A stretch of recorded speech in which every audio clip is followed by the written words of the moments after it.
What's up, guys? So this is an introduction video for my Hearts of Iron 4 modding series, which I guess I'm going to go ahead and start. I'm not going to cover any specific mods in this video. Not sure which mods I'll cover in future videos. I'll leave that to you guys. I'll post a link to all my mods in the description. And if you want to see how I made any of those mods, just say so in the comments, and I might make a second video explaining that mod specifically. But for this video, I'm just going to kind of give an overall introduction to modding.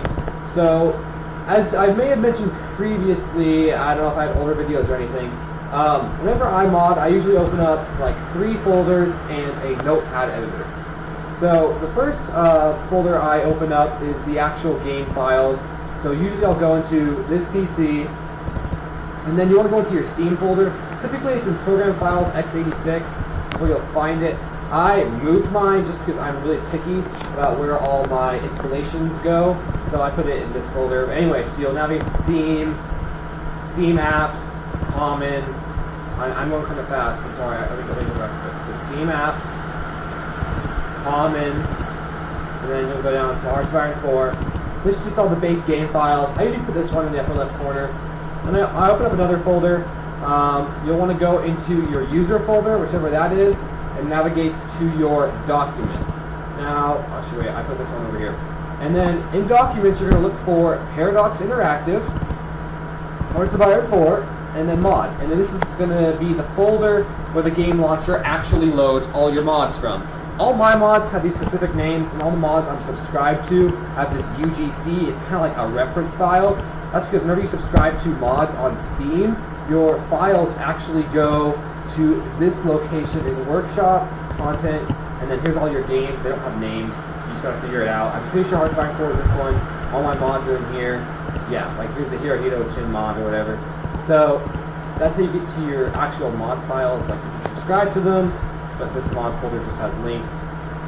So anyways, continuing, the next folder I open up is a backup folder that I made just because I like to be sure that I back up everything so it doesn't get lost. And this is especially important in Hearts of Iron 4 because whenever the game crashes or like you click the option to clear the cache or the data, it'll actually delete this folder and everything in it. So if you don't have your mods backed up, you will lose them. And obviously no one wants to lose their mods. It kind of sucks. I had that happen whenever I was first learning. I learned not to do that again. So anyways, I have this other folder with all my backup mods. And then I like to open up a notepad editor. I use Notepad++, just because I think it's really nice with all of these lines. I'm going to switch the desktop. I don't know if the desktop's going on right now. But anyways, well, I like to use a Notepad++. Just it's got really nice like line numbers and other features. Especially whenever you do find and replace.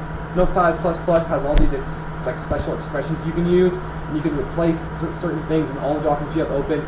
It's really useful in Hearts of Iron 4 modding because, for me at least, a lot of the simple mods I make, they aren't really that difficult, like, in terms of changing stuff. They're just very time-consuming, so I can change a lot of little details that are just, like, it's easy, but time-consuming. So, sometimes Telefin's advanced search features, like Notepad++, is really helpful. But so, opening up 3 folders in this notepad editor every single time you want to mod Hearts of Iron 4, it's really annoying. I personally couldn't stand it. So what I did is I actually made a shortcut. Let me close all these folders. So what I did is I created this little shortcut called Mod Hearts of Iron 4. Whenever I double click it, all the windows I need open up. I just have to drag them into their correct spots wherever I usually have them. And so that's that. And I'm actually going to try to do that in this video because it's just an introduction. So I'm going to show you how I set up my workspace. So I have all the file locations. It's actually really easy to do. I have a folder where I put all my shortcuts like this because I also have one for Age of Empires 3. But really, all you really need to do this is this one file. You don't need any of these other files. You just need this one that you can create, and it'll do everything for you. But to create this, all I did was create a new text document, and you just call it whatever. I'm just going to call it mod for now. Sure, that's fine. What you want to do is open it, And I forgot what commands I use because they're very particular. I'm just going to copy and paste this to show you.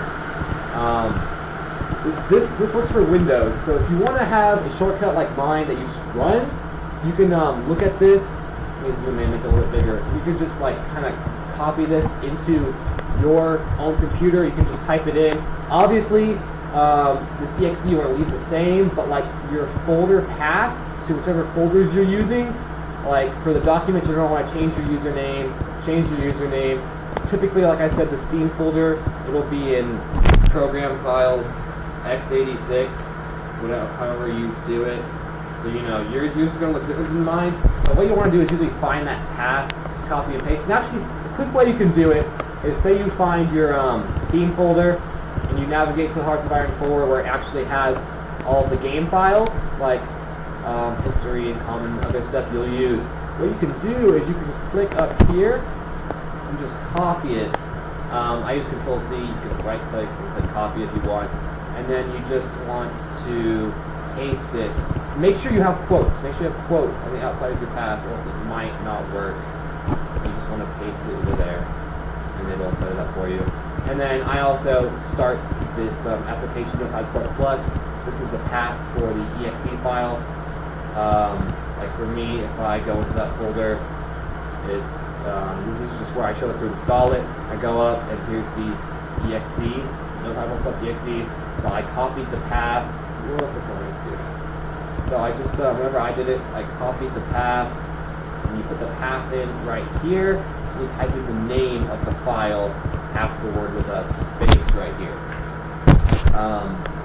And so that's how I set mine to automatically run up. And now, you know, mine has a pretty picture on it, because I was annoyed with just the gears. So what I did is I put my actual batch files in this folder, as you can see, and I just created a shortcut to my batch files right here, and I dragged the shortcut to my desktop. But what you can do is you can find an image you want. Like I found this Hearts of Iron 4 picture, I kind of, you know, edited it myself, this icon. And what you can do is you can go into this certain website. I'm not, let me see if I can remember what it's called.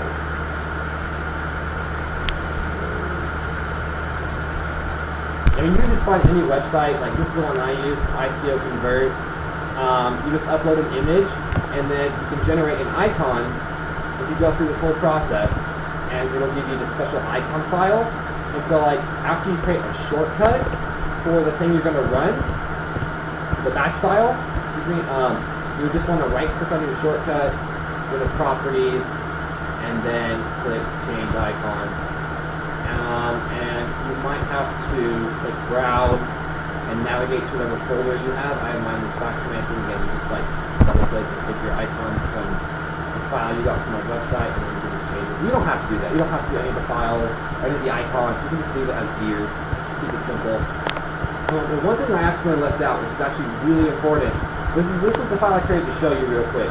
After you make the txt file and put the commands in, you're going to want to close the file and edit the name. And where it says .txt, you're going to want to change that to .dat, which is a batch file.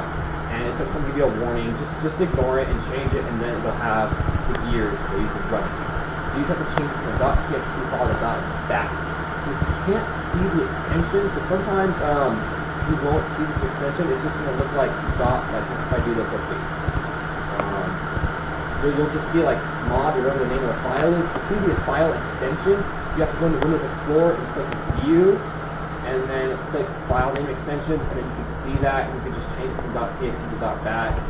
And if you want to change it, you can just right-click on the batch file and click Edit, and you can edit this. And so that's just a shortcut I use. You don't have to use it, but again, it's really it saves a lot of time. And so that's how I get set up to mod. And I think that's all I want to cover in this video, is just setting up the workspace. So if y'all want me to show you how to make any specific mods, like I said, I'm going to put a link in the description for all my mods. If you want to learn how any of those were made, just post in the comments, and I will make follow-up videos. Thanks a lot. Have a good day.